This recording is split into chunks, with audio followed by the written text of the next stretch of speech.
এই শবে বরাতের রাত্রে সমস্ত মানুষদেরকে আল্লাহ তাআলা মাফ করে দিবেন, তবে 10 শ্রেণীর মানুষকে মাফ করবেন না। তার মধ্যে 1 নাম্বার হলো বাবা মার অবাধ্য সন্তান আছে না নাই? বাবা মার অবাধ্য সন্তান, তাকে আল্লাহ তাআলা শবে বরাতের রাত্রেও ক্ষমা করবেন না। নবীজির মাধ্যমে জানায় দিয়েছেন, রহমাতুল লিল আলামিন মদিনার নবী একদিন ঘর থেকে বের হয়েছে, রাস্তা দিয়ে চলতেছে, চলতে চলতে কিছু দূর যাওয়ার পরে নবীজি দেখেন একটা কবরের ভিতরে আযাব হচ্ছে। নবী আমার ডাক দিয়ে বলে, ও সাহাবায়ে কেরাম, আমি তো রহমাতুল লিল আলামিন, এই কবরের ভিতরে আযাব হবে, আমি কেমন করে চলে যাই? আমি তো রহমাতুল লিল আলামিন, আমি তো রহমতের নবী, আমার উম্মতের কবরে আযাব হবে, আমি চলে যাব, এটা কেমনে হয়? সাহাবায়ে কেরামকে নিয়ে আল্লাহর কাছে হাত উঠায় দোয়া করে, আল্লাহ আমার এই উম্মতের কবরে আযাবটা আপনি মাফ করে দেন। সব সাহাবায়ে কেরাম বলতেছে আমিন। দোয়া কবুল হলো না, সংবাদ আসে নাই। এভাবে করে দ্বিতীয়বার আবার হাত উঠায় বলতেছে আমিন। সাহাবায়ে কেরাম বলতেছে আমিন। নবীজি দোয়া করে, আল্লাহ আমার ওই উম্মতের কবরে আযাবকে মাফ করে দেন। কোন সুসংবাদ আসে না। তৃতীয়বার আবার বললেন, কোন সুসংবাদ আসে না। নবী আমার ডাক দিয়ে বলে, ওগো আল্লাহ, আপনার বন্ধুর হাতের দাম কি আপনার কাছে কমে গেল নাকি? কারণ আপনি তো বলেছিলেন ওয়ালা সাউফা ইউতিকা রাব্বুকা ফাতারদা, হে নবী আমি আপনাকে সন্তুষ্ট করেই ছাড়বো, যতক্ষণ পর্যন্ত আপনি সন্তুষ্ট হবেন না ততক্ষণ পর্যন্ত আমি আপনাকে দিতেই থাকবো। আজকে তো আপনি আমার দোয়া ফিরাইয়া দিতেছেন, কবুল করেন না, তার কারণটা কি জানতে পারি? রহমাতুল লিল আলামিনকে আল্লাহ তাআলা জানায় দিল, ও হাবিব আমার, জানেননি আপনার এই উম্মতের কবরের আযাব মাফ হবে না, এই দোয়াটা আপনার আমি কবুল করতে পারবো না। কারণ আপনার এই উম্মত তার মাকে এই পরিমাণ কষ্ট দিয়েছে, সেটা আপনি নবী আপনার এই উম্মতের জন্য দোয়া করলেও সেটা আমি আল্লাহ তাআলা কবুল করব না। এই পরিমাণ কষ্ট দিয়েছিল সাহাবীর কবরে, ওই ব্যক্তির কবরে আযাব হইতেছে। নবী দোয়া করছে, আল্লাহ তাআলা বলে, নবী আপনার দোয়া আজকের জন্য আমি ফিরাইয়া দিলাম, কবরে আযাব চলতেছে। রহমাতুল লিল আলামিন নবীজি, মায়ার নবী রহমাতুল লিল আলামিন বলে, আমার উম্মতের কবরে আযাব হবে, এটা আমি কেমনে বরদাস্ত করি? আল্লাহর কাছে বলে, আল্লাহ আপনি আমার এই উম্মতটাকে মাফ করে দেন। আল্লাহ বলে, না, আপনার এই উম্মত মার সাথে নাফরমানি করেছে, এজন্য মাফ করা যাবে না। নবী তার মাকে ডাকলেন, ডাইকা বলে, আপনার ছেলেকে আপনি মাফ করে দেন, আপনার ছেলের কবরে আযাব হচ্ছে। তার মা ডাক দিয়া বলে, নবী আপনি আমাকে এই কথা বলিয়েন না, আমি আমার সন্তানকে মাফ করতে পারবো না। নবী আমার, আপনি তাকায় দেখেন আমার পিঠের ভিতরে আমার এই সন্তানের বেতের বাড়ির দাগ এখনো আমার পিঠে বিদ্যমান আছে, আমার পিঠে লেগে আছে। আমার এই সন্তান আমাকে এই পরিমাণ কষ্ট দিয়েছে, আমাকে মেরেছে, আমাকে আঘাত করেছে, এই আঘাতগুলো আমি বলতে পারি না মুহূর্তের জন্য আমি আমার এই সন্তানকে কোনোদিনও মাফ করব না। নবী বলে আল্লাহ তাআলার কাছে, আল্লাহ তার মা তো তাকে মাফ করবে না, আপনি তাকে মাফ করে দেন। আল্লাহ তাআলা বলে, না, আমিও তাকে মাফ করব না। তবে নবী ডাক দিয়া বলে, আল্লাহ আমি যখন কবরের আযাবটা দেখতে পাইলাম, আমাকে যেমন দেখার সুযোগ দিয়া দিলেন, আপনি তো সবই পারেন, আপনার কাছে তো সব ক্ষমতা আছে, আমাকে যেমন দেখার সুযোগ দিয়েছেন, আপনার এই বান্দিটাকে এই কবরে আযাব হচ্ছে, তার মাকে আপনি তার ছেলের কবরে আযাবটা সরাসরি একটু দেখায় দেন। আল্লাহ তাআলা বলে, হাবিব এই দোয়াটা আমি আপনার কবুল করলাম, এই দোয়াটা আমি আপনার কবুল করলাম, এই দোয়াটা আমি আপনার কবুল করলাম। সাথে সাথে আল্লাহ তাআলা সন্তানের মায়ের চেহারার সামনে সন্তানের কবরে আযাবের দৃশ্যটা তুলে ধরছে।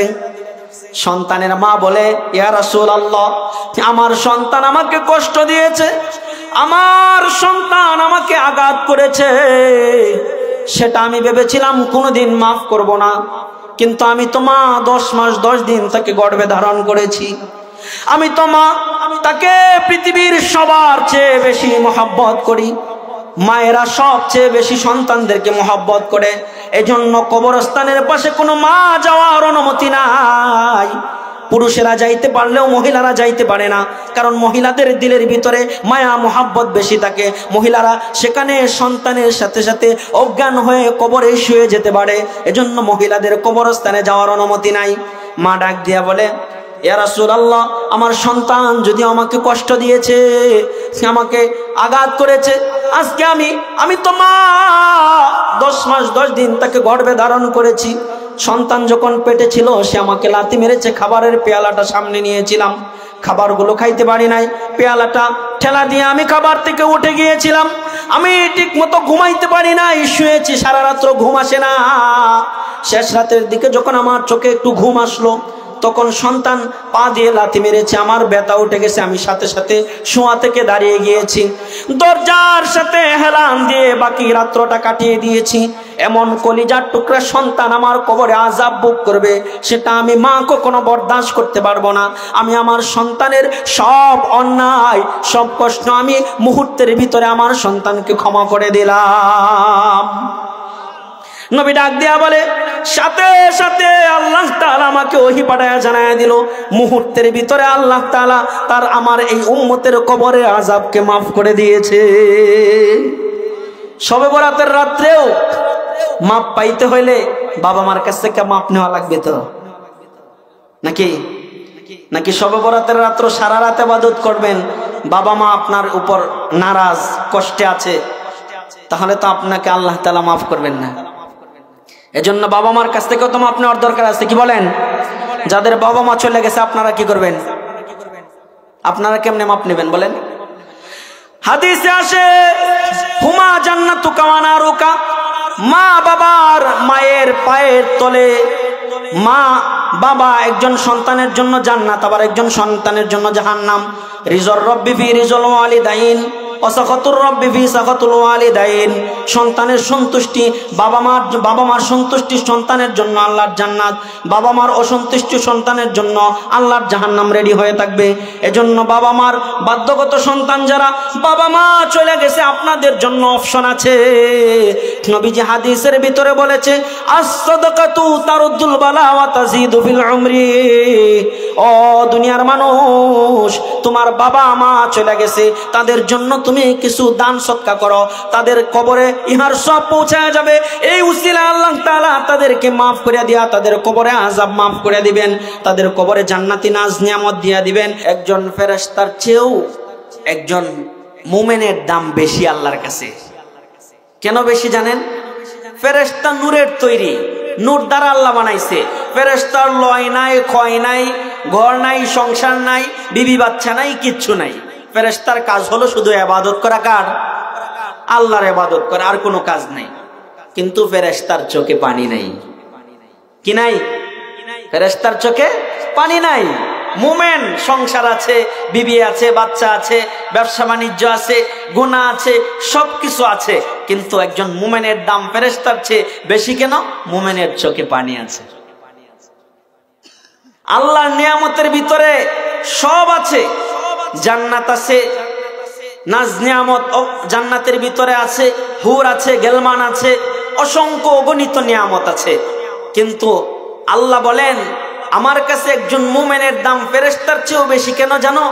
কারণ আমার কাছে অসংখ্য অগণিত হাজারো নিয়ামত আছে, কিন্তু আমি আল্লাহর খাজানার ভিতরে চোখের পানি নাই।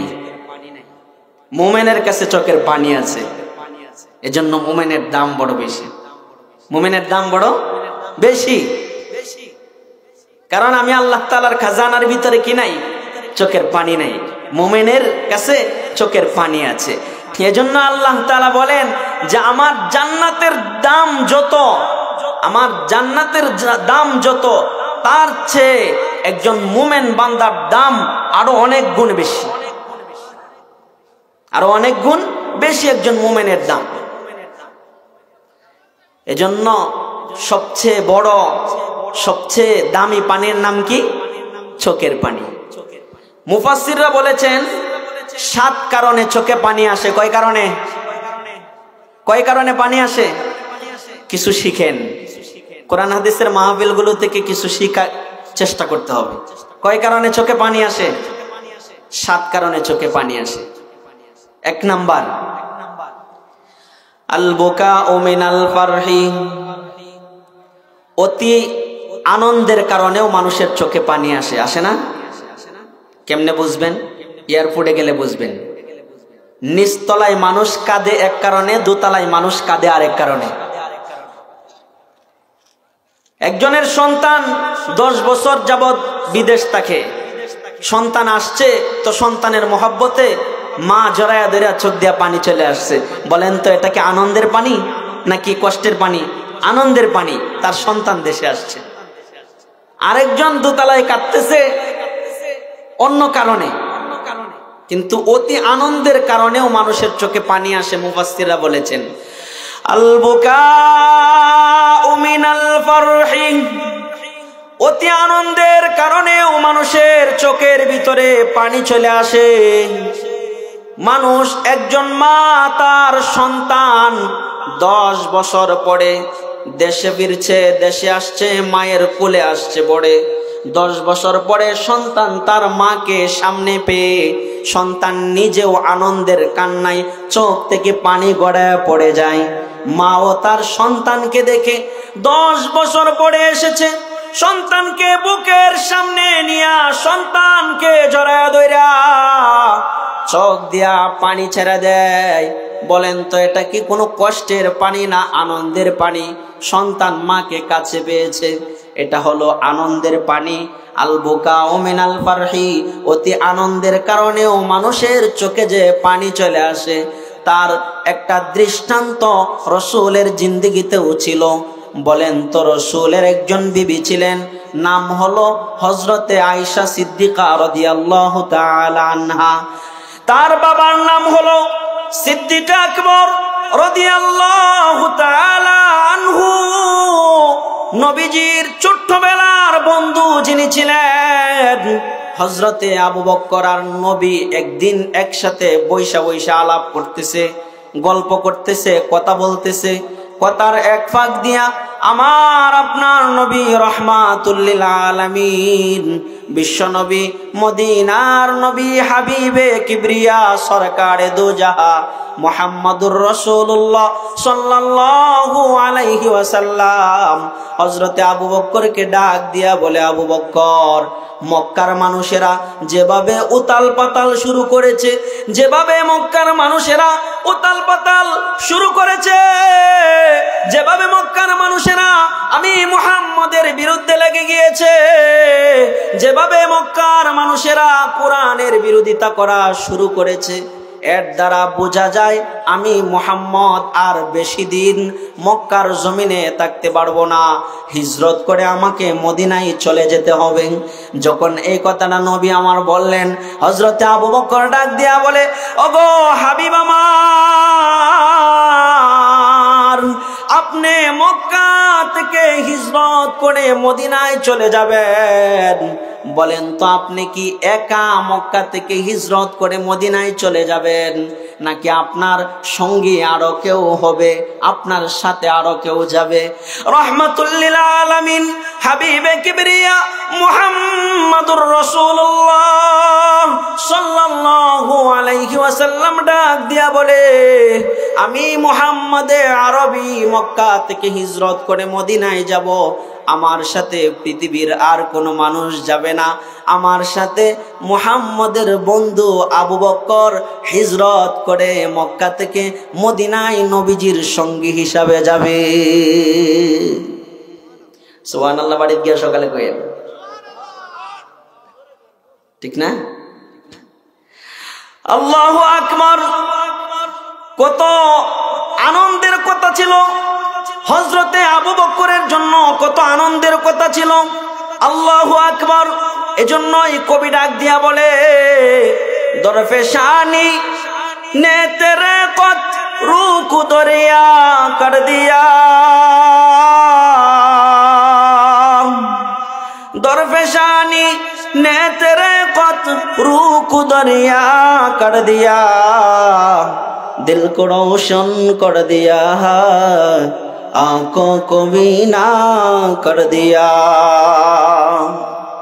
हजरत अबू बकर सिद्दीक রাদিয়াল্লাহু তাআলা আনহুকে আমার আপনার নবী হাবিবে কিবরিয়া দু জাহানের বাদশা নবী ডাক দিয়া বলে, আমি মক্কা থেকে হিজরত করে যখন মদিনায় যাব, আমার সঙ্গী হবে আমার বন্ধু আবু বকর।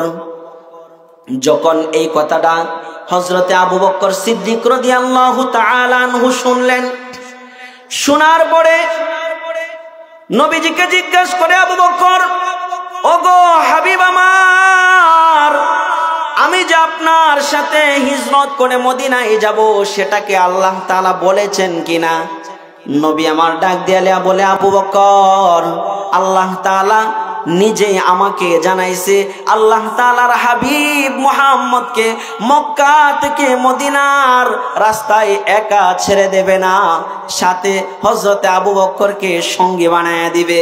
তবে সাথে তো অন্য কাউকেও নিতে পারত, হযরতে ওমরকে সফর সঙ্গী বানাইতে পারত, হযরতে আলীকে বানাইতে পারত, হযরতে বেলালকে বানাইতে পারত, লক্ষ সাহাবায়ে কেরাম ছিল, তাদেরকেও তো নবীজির সফর সঙ্গী বানাইতে পারত, ঠিক কিনা? বানাইতে পারত, কিন্তু বানান নাই। আল্লাহ তাআলা জানায়া দেন, হাবিব হযরতে ওমর আপনার সফর সঙ্গী হবে না, হযরতে আলী আপনার সফর সঙ্গী হবে না, হযরতে বেলাল যদিও আপনার মসজিদে নববীর মুয়াজ্জিন, কিন্তু আপনার সফর সঙ্গী হবে না। কারণ আপনার পরের স্থানটা হযরতে উমরের নয়, হযরতে উসমানের নয়, হযরতে আলীর নয়, হযরতে বেলালের নয়, আপনার পরের যে স্থানটা সেটা হলো হযরত আবু বকর সিদ্দিক রাদিয়াল্লাহু তাআলা আনহুর। এজন্য আপনাকে সফর সঙ্গী বানাইছে আল্লাহ, কারণ নবীর পরে তো স্থানটা আপনার, নবীর পরে স্থানটা কার? আবু বকরের স্থান। এজন্য আবু বকরকে সফর সঙ্গী বানাইছে। যখন এই কথাটা শুনলো আবু বকর, তিনি হাউমাউ করে কান্না করে দিলেন, চোখ দিয়া পানি গড়ায়া গড়ায়া জমিনের ভিতরে পড়তেছিল। স্পটেই ছিলেন হযরতে আম্মা জান আয়েশা সিদ্দিকা রাদিয়াল্লাহু তাআলা আনহা। আম্মা জান আয়েশা ডাক দিয়া বলে, ইয়া রাসূলুল্লাহ, ইয়া হাবিবাল্লাহ, অতি আনন্দের কারণেও যে মানুষ এত কান্না করে ফেলে, সেটা আমি আমার জীবনে আর কোনোদিন দেখি নাই, কাউকে দেখি নাই। আমি আমার বাবা আবু বকরকে দেখলাম, অতি আনন্দের সংবাদ পাওয়ার পরেও তিনি হাউমাউ করে কান্না করে দিলেন। বলতেছিলাম, এক নাম্বার মানুষের চোখে পানি আসে, অতি আনন্দের কারণেও মানুষের চোখে পানি চলে আসে। হযরতে আবু বকর সুসংবাদ শুনছে, নবীজির সাথে হিজরত করে মক্কা ছেড়ে মদিনায় যাবে, এটার চেয়ে সুসংবাদ তো আর কিছু হতে পারে না, নবীজির সঙ্গী হবে। তারপরে হযরতে আবু বকরের চোখ দিয়া পানি চলে আসছে। সাক্ষী হলেন তার মেয়ে আয়েশা রাদিয়াল্লাহু আনহা। তিনি বলতেছে, অতি আনন্দের কারণেও যে মানুষের চোখে পানি আসে, সেটা আমি আগে কখনো দেখি না। আমার বাবাকে ফার্স্ট দেখলাম, প্রথম দেখলাম, অতি আনন্দের কারণেও আমার বাবা কান্না করে দিল। দুই নাম্বার মানুষের চোখে পানি আসে অতি কষ্টের কারণে, অতি পেরেশানির কারণেও মানুষের চোখে পানি চলে আসে। আল বুকাউ মিনাল হুজন, অতি কষ্টের কারণে, অতি পেরেশানি যখন মানুষের দিলের ভিতরে তাকে পড়ে, মানুষের চোখে পানি চলে আসে। সন্তানটা পরীক্ষায় ফেল করেছে, দেখবেন বাবা মার চোখে পানি চলে আসে। সন্তানটা অ্যাক্সিডেন্ট করছে, তো একটা পেরেশানি চলে আসছে, বিপদ চলে আসছে, অতি পেরেশানি চলে আসছে, বাবা মার চোখ দিয়া পানি অটোমেটিক গড়ায় চলে আসে সন্তানের একটা বিপদ সামনে দেখলে, ঠিক কিনা? অতি বিপদ দেখলে পরে, পেরেশানি দেখলে পরে চোখ দিয়া পানি চলে আসে। তার বাস্তব নমুনা হলো রহমাতুল লিল আলামিন হাবিবে কিবরিয়া মুহাম্মাদুর রাসূলুল্লাহ সাল্লাল্লাহু আলাইহি ওয়াসাল্লাম যখন ইন্তেকাল করেছেন, দুনিয়ার জমিন থেকে ইন্তেকাল করেছেন, দুনিয়ার হায়াতের জিন্দেগি শেষ করেছেন। নবীজির মসজিদে নববীর মুয়াজ্জিন ছিল হযরতে বেলালে হাফসি রাদিয়াল্লাহু তাআলা আনহু। একজন কালো মানুষ ছিলেন, গোলাম মানুষ ছিলেন। সেই মানুষটা মসজিদে নববীর মতো এত বড় মর্যাদাপূর্ণ ফজিলতপূর্ণ এক মসজিদের মুয়াজ্জিন ছিলেন, অথচ তিনি একজন গোলাম ছিলেন। ভালোভাবে কথা বলতে পারতেন না, কথায় মাঝে মাঝে আটকা পড়ে যেত, জবানে জড়তা ছিল। কালো একজন মানুষ ছিল, সেই মানুষটাও মসজিদে নববীর মুয়াজ্জিন ছিল। নবীজির যখন ইন্তেকাল হয়ে গেল, হযরতে বেলাল আবু বকরকে ডাক দিয়া বলে, ও ভাই আবু বকর, আমি আর মদিনার জমিনে থাকবো না, আমি আর মদিনার মসজিদে আজান দিব না, মদিনার মসজিদের মিনারায় দাঁড়ায় আর আমি আল্লাহু আকবারের ধ্বনি দিব না, আমি চলে যাব মদিনা ছেড়ে।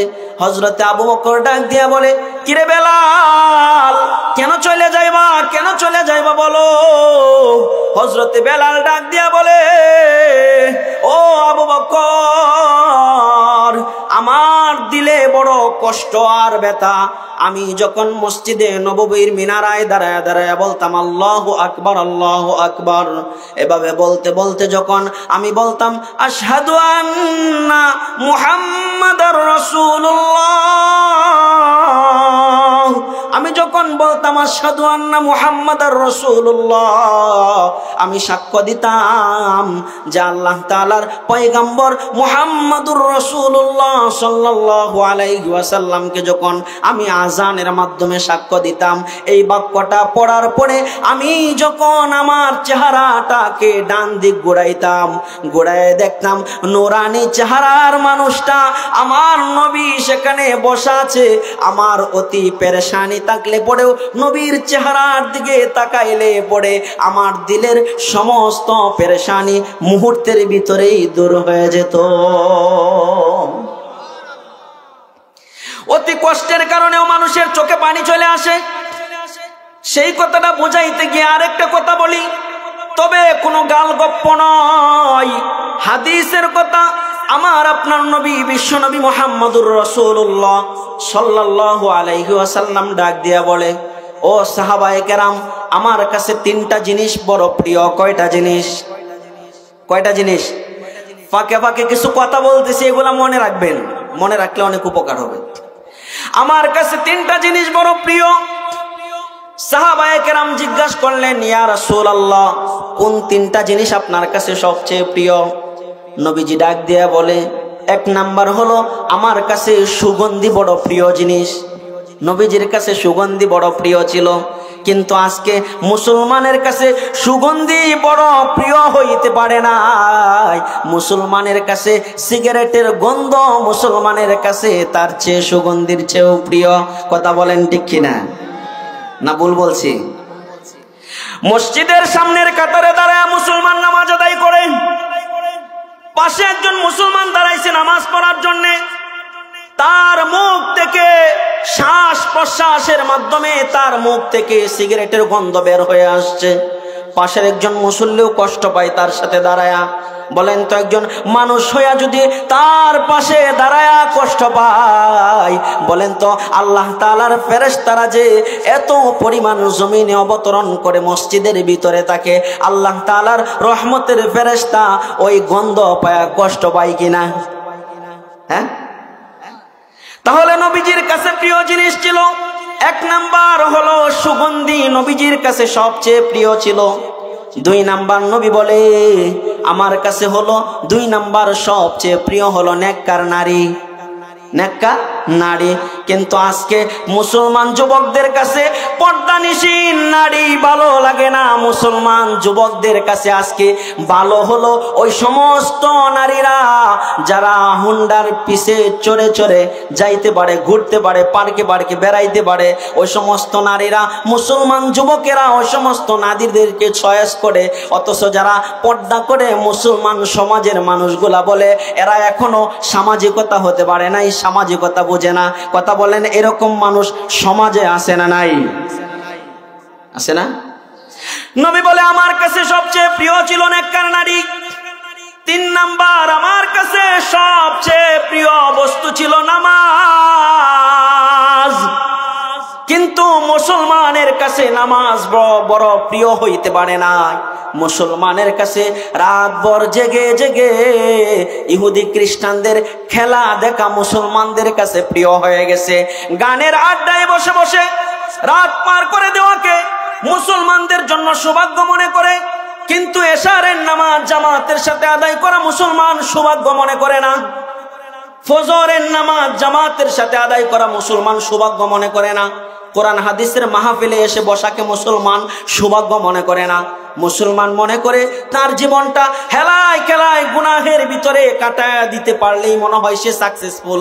কিন্তু আল্লাহর কোরআন বলে, নবী বলে, আমার কাছে সবচেয়ে প্রিয় জিনিস ছিল নামাজ। যেই নামাজের কথা নবীজি অন্তিম মুহূর্তে যখন দুনিয়া থেকে বিদায় হয়ে যাবেন তখনও নবীজি বলেছেন, আসসালাত আসসালাত ওমা মালাকাত আইমানুকুম, হে আমার উম্মতেরা নামাজ নামাজ। জীবন চলে যাবে তাও তোমরা নামাজ ছেড়ে দিও না, কারণ আমার আপনার নবী শিক্ষা দিয়ে গেছে। নবী যখন মৃত্যুর আগে আগে অন্তিম শয্যায় নবীজি দুনিয়া থেকে চলে যাবেন, প্রচন্ড পরিমাণে জ্বর ছিল নবীজির গায়ের ভিতরে। নবীজি বেহুশ হয়ে যায়, মাঝে মাঝে হুশ আসে আবার বেহুশ হয়ে যায়। এমন সময়েও নবীজির যখন হুশ আসতো তখন নবীজি হযরতে আয়েশাকে ডাক দিয়া বলতো, ও আমার বিবি আয়েশা, একটু অজুর পানি আমাকে দাও, অজুর পানি আমাকে দাও। যখন হুশ আসতো নবী আমার অজুর পানি চাইতেন, অজু করতেন, আবার হুশ চলে যাইতো, জ্ঞান হারায় ফেলতেন। এভাবে কইরা নবীজির যখন হুশ আসতো তখনও নামাজের চিন্তায় অজুর পানি চাইতেন। সর্বশেষ যখন এশারের নামাজের সময় হয়ে গেল, সমস্ত সাহাবায়ে কেরাম মসজিদে নববীর ভিতরে এশারের নামাজের কাতারবন্দি হয়ে দাঁড়ায় গেছে। এশারের নামাজ আদায় করবে, নবীজির জন্য অপেক্ষা করতেছে। টাইম ওভার হয়ে যাচ্ছে, মসজিদে নববীতে নামাজের সময় হয়ে গেছে। আমার আপনার নবী রহমাতুল্লিল আলামিন সামনে আসে না, ইমামতির জায়গায় আসে না। অনেকক্ষণ অপেক্ষা করার পরে হযরতে আবু বকর সিদ্দিক রাদিয়াল্লাহু তাআলা আনহু নবীজির জায়নামাজের ভিতরে গিয়া দাঁড়াইলেন। সমস্ত সাহাবায়ে কেরাম কাতারবন্দি হয়ে নামাজে দাঁড়ায় গেলেন। ইকামত হয়ে গেল, হযরতে সিদ্দিক আকবর ইমামতিতে দাঁড়ায় গেলেন। নবী আমার এত পরিমাণ জ্বর, বেহুশ অবস্থায় একটু হুশ। আয়েশা সিদ্দিকাকে ডাক দিয়া বলে, ও আমার কলিজার টুকরা বিবি আয়েশা সিদ্দিকা, তুমি মসজিদে নববীর হুজরার পর্দাটা একটু সরায়া দাও আর আমার মাথাটা একটু উঁচু কইরা ধরো, আমি নবীজি দেখি মসজিদে নববীর অবস্থাটাকে। আয়েশা রাদিয়াল্লাহু আনহা নবীজির মাথাটা একটু উঁচু করে ধরেছেন। নবীজি মসজিদে নববীর দিকে তাকায় দেখায় দেখে সমস্ত সাহাবায়ে কেরাম নামাজে দাঁড়িয়েছে। তবে নামাজে দাঁড়িয়ে দাঁড়িয়ে সমস্ত সাহাবায়ে কেরাম কান্না করতে করতে অস্থির হয়ে যাচ্ছে। সাহাবায়ে কেরাম মনে করতেছে এটাই বুঝি আর নবীজির পিছনে নামাজ আদায় করা আমাদের হবে না, কারণ নবীজির জীবদ্দশায় নবীজির জায়নামাজের ভিতরে কোনো মানুষ দাঁড়াইতে পারে নাই। বোঝা গেল আজকে যেহেতু আবু বকর নবীজির জায়নামাজে দাঁড়ায় গেছে ইমামতি করার জন্য, তার মানে আমরা বুঝতে আর বাকি নাই বিশ্ব নবীর পিছনে আর নামাজ আমাদের কপালে জুটবে না। এই দৃশ্য ভেবে ভেবে সাহাবায়ে কেরাম কান্না করতেছে, কান্নায় অস্থির হয়ে যাচ্ছে। নবী আমার আয়েশা সিদ্দিকা রাদিয়াল্লাহু আনহার হাতে বর দিয়া নবীজি মসজিদ নববীর দৃশ্যটা দেখে দেখে নবীজির চোখের কোণা দিয়া পানি গড়ায়া গড়ায়া পড়তেছে। আয়েশা সিদ্দিকা রাদিয়াল্লাহু আনহা ডাক দিয়া বলে, ওগো রাহমাতুল্লিল আলামিন স্বামী আমার, মসজিদে নববীতে নামাজের দৃশ্য দেখে আপনি কেন আবার কান্না করতেছেন? কেন আপনার মনে কি এমন কষ্ট লেগেছে? কেন কান্না করতেছেন?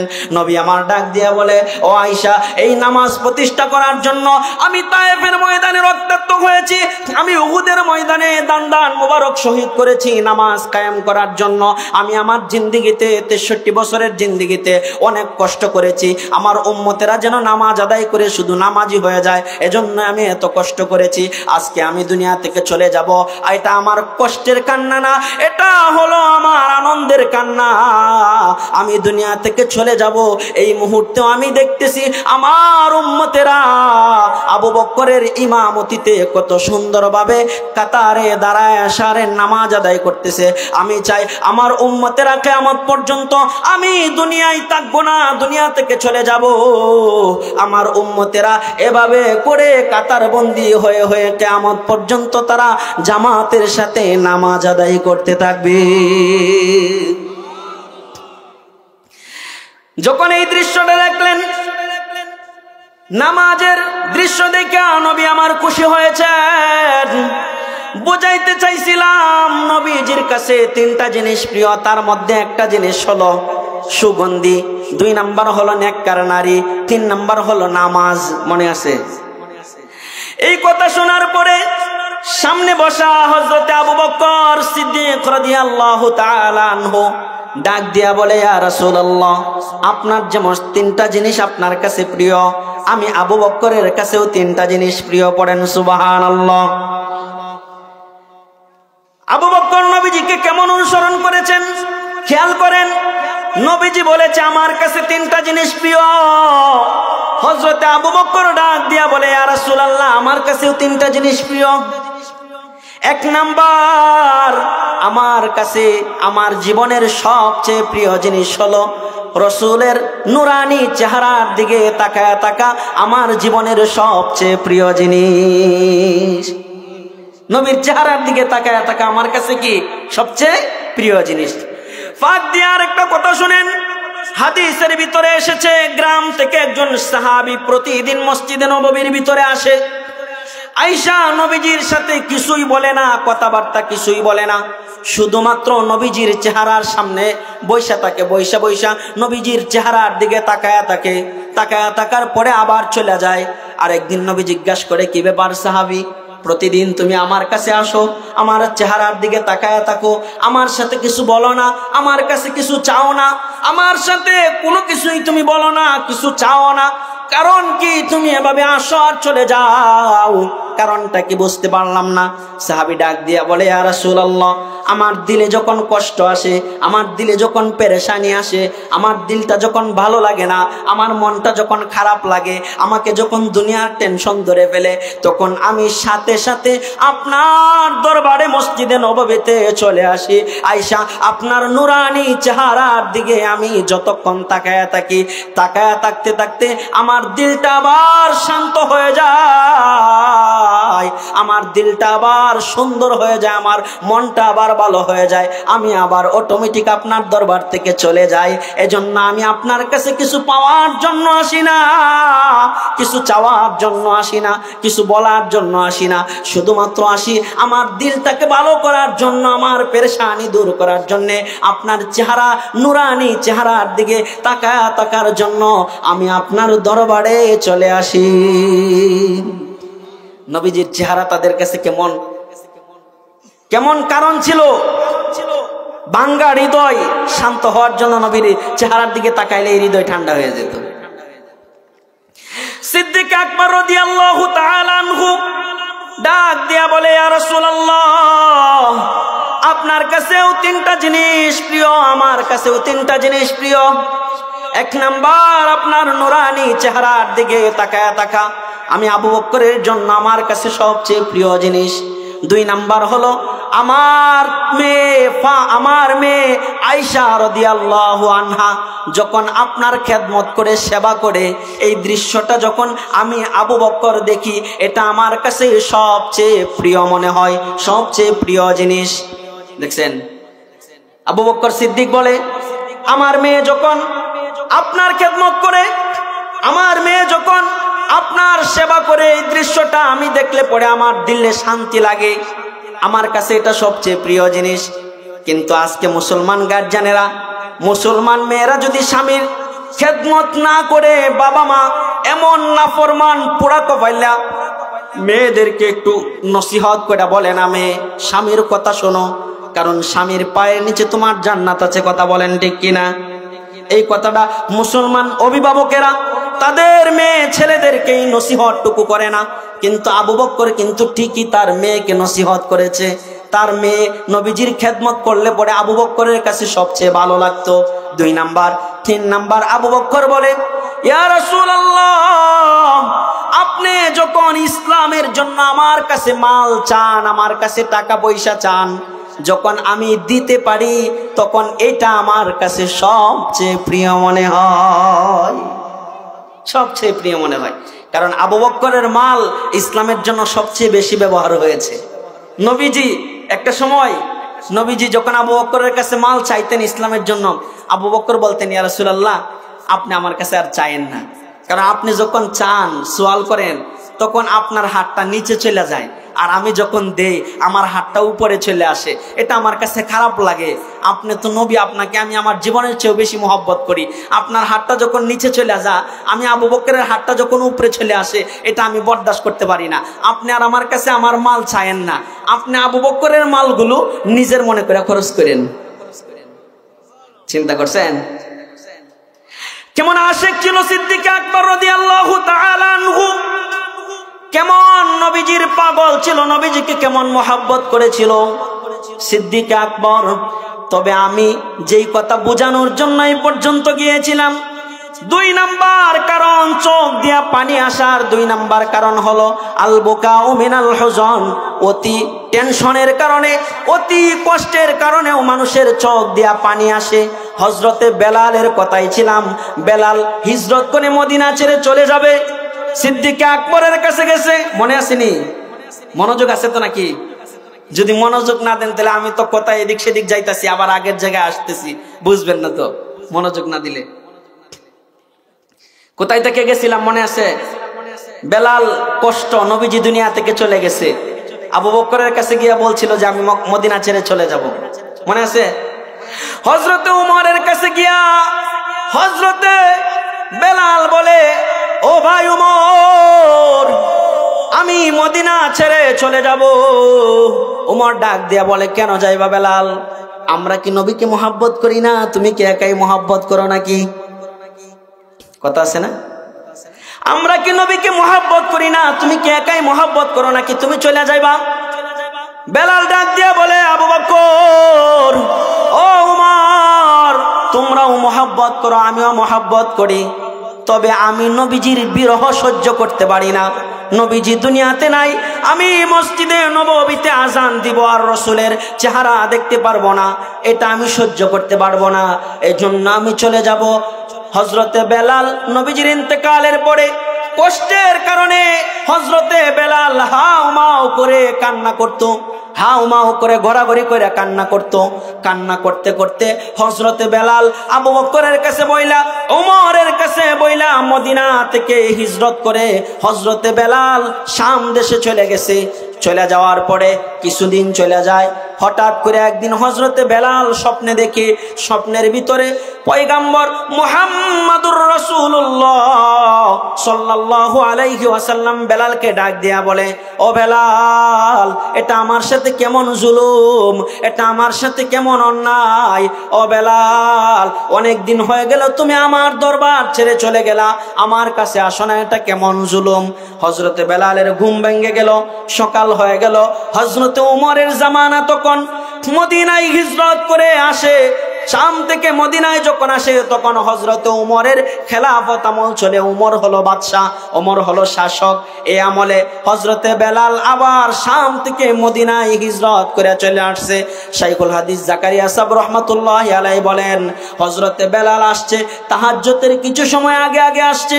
আসার পরে হযরতে বেলাল মসজিদে নববীর কাছে, নবীজির রওজার কাছে, নবীজির মাকবারার কাছে দাঁড়ায়া দাঁড়ায়া হযরতে বেলাল চিৎকার করে করে কান্না করে। এই দৃশ্যটা হযরতে উমর দেখে ফেলছে, দেখে বলতেছে, ও বেলাল, এতদিন পরে তুমি কোথায় থেকে আসলা, কোথায় গেছিলা, এখন এতদিন পরে কোথায় থেকে আসলা? ও বেলাল, মসজিদে নববীর কত মুয়াজ্জিন আযান দেয়, মুয়াজ্জিন আযান দেয় মসজিদে নববীতে, তবে বেলালের মতো আযান আর আমরা শুনি না। ও বেলাল, আজকে তুমি ফজরের আযানটা মসজিদে নববীতে তুমি দিবা। হযরতে বেলাল আযান দিতে রাজি হয় না। হযরতে উমর বলে, ও বেলাল, অনেক দিন হয়ে যায় সেই সোনালী যুগের নবীজির যুগের বেলালের জবানের আযান শুনি না, তুমি একটু আমাদেরকে আযানটা শোনায়া দাও। হযরতে বেলাল বলে, না না উমর, আমি আমি আজান দিতে পারবো না, কারণ আজান দেওয়ার পরে আমি সহ্য করতে পারবো না, আমার বিরহ ব্যথাটা সহ্য করতে পারবো না। আমি যখন বলবো আশহাদু আন্না মুহাম্মাদার রাসূলুল্লাহ, আমি যখন রসুলের নুরানি চেহারার দিকে তাকায় দেখবো আমার রসুল নাই, তবে আমি সেই কষ্টটা বরদাস্ত করতে পারবো না। নবীজির দৌহিত্র হাসান আর হুসাইন দুইজন আইসা বলে, বেলাল ওগো নানার মুয়াজ্জিন, আমাদেরকে একটু মসজিদে নববীতে সেই পুরনো বেলালের আজান শোনায় দাও। হযরতে বেলাল আর পারে না, না পারার ক্ষেত্রে এক পর্যায়ে হযরতে বেলাল মসজিদে নববীর ভিতরে আজান দেওয়ার জন্য রেডি হয়ে গেল। মসজিদে নববীতে আজানের জন্য গেল, আজান দিবে। হযরতে বেলাল আজান দেওয়ার জন্য রেডি হয়ে যখন আল্লাহু আকবার বলে, আশহাদু আল্লা ইলাহা ইল্লাল্লাহ, আশহাদু আল্লা ইলাহা ইল্লাল্লাহ, আশহাদু আন্না মুহাম্মাদার রাসূলুল্লাহ, আশহাদু আন্না মুহাম্মাদার রাসূলুল্লাহ, এই বাক্যটা যখন বলে সাক্ষ্য দেয় নবী মুহাম্মদ সাল্লাল্লাহু আলাইহি ওয়াসাল্লাম, আল্লাহ তাআলার নবী কথাটা যখন সাক্ষ্য দেয়, সাক্ষ্য দিয়া যখন হযরতে বেলাল চেহারাটা ঘুরায় যখন বিশ্ব নবীর চেহারাটা সে দেখতে না পায়, হযরতে বেলাল জমিনের ভিতরে মুহূর্তের ভিতরে বেহুশ হয়ে লুটায় পড়ে যায়। হযরতে বেলাল একটা চিৎকার দিয়ে বেহুশ হয়ে যায়। পুরা মদিনার ভিতরে আজানের শব্দ মানুষের কর্ণ কুহুরে গিয়া পৌঁছে গিয়েছে। সেই সোনালী যুগের বেলালের আজান শোনা যায়। মদিনার ঘর থেকে ছোট ছোট যুবকেরা বের হয়ে আসতেছে আর বলতেছে, মা ওই নবীর যুগের আজান শোনা যায়, মনে হয় নবী চলে আসছে, মনে হয় নবী চলে আসছে মদিনায়। ওই যে নবীর যুগের বেলালের আজান শোনা যায়। মসজিদে নববীর আজানের আওয়াজ শোনার পরে মদিনার অলিতে গলিতে কান্নার রোল পড়ে গেছে। মদিনার প্রত্যেকটা নারীরা ঘর থেকে চিৎকার করে করে বের হয়ে যায় আর বলে, নবীর যুগের সোনালী আজান বেলালের জবানের আজান কে দিল? এই দৃশ্যটা দেখে সবাই মনে করতেছে রসুল চলে আসছে, নবী চলে আসছে। এই দৃশ্য, এই স্পট দেখার পরে হযরতে বেলাল বিরহ বেতা সহ্য করতে না পেরে হযরতে বেলাল জমিনের ভিতরে গড়ায় পড়ে গেছে, লুটায় পড়ে গেছে। বলতেছিলাম মানুষের চোখে কান্না আসে দুই কারণে, 7 কারণে। তার মধ্যে 2 নাম্বার কারণ হলো আল বুকাউ মিনাল হুজন। মানুষের দিলের ভিতরে যখন অতি কষ্ট জমা হয়ে যায়, অতি পেরেশানি আসে, তখন মানুষের চোখ দিয়া অটোমেটিক পানি চলে আসে, ঠিক কিনা? 3 নাম্বার কারণ মানুষের চোখ দিয়া পানি আসে, 3 নাম্বার কারণ হলো আল বুকাউ মিনার রিয়া। লৌকিকতার কারণেও মানুষের চোখ দিয়া পানি আসে। অনেক সময় দেখানোর জন্য মানুষ কাঁদে, অনেক সময় দেখানোর জন্য মানুষ কাঁদে, কাঁদে কিনা বলেন? দেখানোর জন্য মানুষ কাঁদে। তার বাস্তবতা হলো পবিত্র কোরআন বলে, ওয়াজাউ আবাহুম ইশাআন ইয়াবকুন। আল্লাহু আকবার। আতুরাম তো দেই একটু লাড়া দেন। কেন করছি বলেন তো? একটু অলসতা আসতে পারে, কথা বলেন ঠিক কিনা? অমনোযোগে আসতে পারে, একটু মনোযোগ বাড়াইলাম। 3 নাম্বার কারণ আল বুকাউ মিনার রিয়া। লৌকিকতার কারণেও মানুষের চোখ দিয়া পানি আসে, লোক দেখানোর জন্য পানি আসে। বাস্তবতা কোরআন বলছে, ওয়াজাউ আবাহুম ইশাআন ইয়াবকুন। হযরত ইউসুফ আলাইহিস সালাতু ওয়াস সালামের নাম শুনছেননি? হযরত ইউসুফ আলাইহিস সালাতু ওয়াস সালামকে যখন তার 9 ভাই মিলে শত্রুতার কারণে 9 ভাই মিলে যখন ইউসুফ নবীকে কুয়ার ভিতরে ফেলে দিয়ে আসছিল, ফেলে দিয়ে রাতের যখন এশারের সময় হয়েছে, 9 ভাই মিলে তাদের চেহারার ভিতরে নিজেদের রক্ত মেখে মেখে তার বাবার কাছে গিয়া বলতেছে, ওয়াজাউ আবাহুম ইশাআন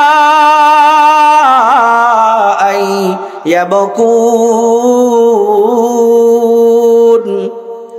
যা বলতেছে, বাবা আমাদের ভাই ইউসুফকে তো বাঘে খেয়ে ফেলেছে।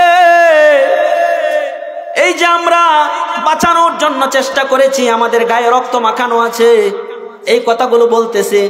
বাবাকে বিশ্বাস করানোর জন্য 9 ভাই কান্না করতেছে, অথচ চোখে পানি নাই। আল্লাহর কোরআন বলতেছে বাবাকে বিশ্বাস করানোর জন্য লৌকিকতার কারণে 9 ভাই বাবার সামনে কান্না করতেছে, কান্নার ভান করতেছে, অথচ চোখে পানি নাই। লৌকিকতার কারণেও যে মানুষের চোখে পানি আসে, আল্লাহর কোরআন বলেছে ওয়াজাউ আবাহুম ইশাআন ইয়াবকুন। লৌকিকতার কারণেও মানুষের চোখে পানি আসে, এটা হলো চোখে পানি আসার 3 নাম্বার কারণ। 4 নাম্বার কারণ হলো আল বুকাউ মিনাল ফাজাই ওয়াল খাউফি। মানুষ অতিরিক্ত ভয়ের কারণেও মানুষের চোখে পানি আসে, আসে কিনা বলেন? অতিরিক্ত ভয় পাইলে, উস্তাদ ছাত্রকে মেরেছে, ছাত্র ভয়ে কান্না করে দেয়, উস্তাদের সামনে আসে না, ঠিক কিনা? সন্তান অপরাধ করেছে, বাবা মা ডাক দিলে সন্তান কাছে আসে না, সন্তান ভয়ে কান্না করে দেয়। পরিবারের মুরব্বী চাচা, ভাতিজা অপরাধ করছে, চাচার সামনে গিয়ে ভয়ে কান্না করে দিছে, এরকম আছে না? হ্যাঁ, অতি ভয়ের কারণেও মানুষের চোখে পানি চলে আসে। 5 নাম্বার আল বুকাউ মিনাশ শুকুর। অতিরিক্ত শুকরিয়া আদায় করতে গিয়েও মানুষ কান্না করে দেয়। একজন মানুষ মনে করেন টাকা পয়সা নাই, একদম গরিব ছিল, কিন্তু হঠাৎ করে আল্লাহ তাআলা তাকে সম্পদ দিয়া দিছে, শুকরিয়া আদায় করতে গিয়া চোখ দিয়া পানি ছেড়ে দিছে। আল্লাহ, এগুলার মালিক আমি কখনোই হইতে পারতাম না, আপনি না দিলে। শাইখুল হাদিস জাকারিয়া সাহেব রাহমাতুল্লাহি আলাইহি বলেন, আমি একদিন ঘর থেকে বের হইলাম, মনোযোগ বাড়ায়া দেন, আমি একদিন ঘর থেকে বের হইলাম, বের হয়ে দেখি রাস্তায় চলতে চলতে দেখি একটা পাথর, পাথর চিনেননি? একটা পাথর, পাথরটা কান্না করতেছে। আমি যখন দেখি পাথরটা কান্না করতেছে, তখন আমি পাথরকে জিজ্ঞাসা করলাম, কি ব্যাপার পাথর, তুমি কান্না করো কেন? পাথর ডাক দিয়া বলে, আমি কান্না করি এজন্য, আল্লাহর কোরআন বলছে ইয়া আইয়ুহাল্লাযীনা আমানু কু আনফুসাকুম ওয়া আহলিকুম নারা ওয়াকুদুহান নাস ওয়াল হিজারা। জাহান্নামের আগুন হবে, জাহান্নামের আগুনে দগ্ধ হবে মানুষ আর পাথর। আল্লাহ তাআলা বলছে পাথর জাহান্নামের ভয়ে কান্না করে। পাথর বলতেছে আমি জাহান্নামের ভয়ে কান্না করি। শাইখুল হাদিস জাকারিয়া সাহেব রাহমাতুল্লাহি আলাইহি বলে, পাথর তোমার কান্না করার দরকার নাই, আমি আল্লাহর কাছে তোমার জন্য দোয়া করতেছি, আল্লাহ এই পাথরটাকে তুমি জাহান্নাম থেকে মুক্তি দিয়া দাও। আল্লাহ তাআলা পাথরটাকে সাথে সাথে জাহান্নাম থেকে মুক্তি দিয়া দিল। পাথরকে বলে, শাইখুল হাদিস বলে, পাথর এখন কান্না থামিয়ে দাও। শাইখুল হাদিস জাকারিয়া সাহেব রাহমাতুল্লাহি আলাইহি চলে গেছে। আবার যখন ফিরতেছে, ফিরার সময় আবার দেখে পাথরটা রাস্তার ধারে, আবার পাথরটা কান্না করে। এবার জিজ্ঞাসা করে, আল্লাহর ওলি পাথর কি ব্যাপার, এখন কাঁদো কেন? পাথর ডাক দিয়া বলে, আমি সাধারণ একটা মাখলুক, আমি হলাম পাথর, আমাকেও যে আল্লাহ তাআলা তার জাহান্নাম থেকে মুক্তি দিয়া দিছে, এটার শুকরিয়া আদায় হিসাবে আমি পাথর আল্লাহর দরবারে কান্না করতেছি। আল্লাহর কোরআন বলছে ওয়া ইন্না মিনহা লামা ইয়াখরুজু মিনহা ওয়া ইন্না মিনহা লামা ইয়াখরুজু মিনহা ওয়া ইন্না মিনহা লামা ইয়াশাক্কাকু মিনহা ফায়াখরুজু মিনহুল মা ওয়া ইন্না মিনহা লামা ইয়াহবিতু মিন খাশিয়াতিল্লাহ। পাথরও আল্লাহর ভয়ে কান্না করতেছে। এজন্য আমি বলতেছিলাম মানুষের 7 কারণে চোখে পানি আসে, তার মধ্যে এক কারণ হলো আল্লাহর ভয়েও মানুষের চোখে পানি আসে, আসে কিনা? তার মধ্যে এটা হলো 6 নাম্বার কারণ। 7 নাম্বার কারণটা শুনলে পরে যেই 7 কারণে মানুষের চোখে পানি আসে, কারণ আপনার টাকা পয়সা তো কবুল হইতে হবে। কোটি কোটি টাকার মালিক, তার 1 টাকাও ইসলামের জন্য কবুল হয় না। একজন রিকশাওয়ালা সারা দিন শেষে 500 টাকা ইনকাম করেছে, তার 100 টাকা ইসলামের জন্য কবুল হয়ে যায়, ঠিক না? এজন্য আপনি পারবেন না, চুপ করে নিজ দিকে তাকায় আল্লাহর কাছে দোয়া করবেন যে আল্লাহ যার টাকা আছে তার দিলটা নরম করে দেন। এই কাজটা করতে পারবেন কে? হাত উঠান তো দেখি। দোয়া করতে পারবেন না? এটা হলো বড় হাতিয়ার, হাত নামান।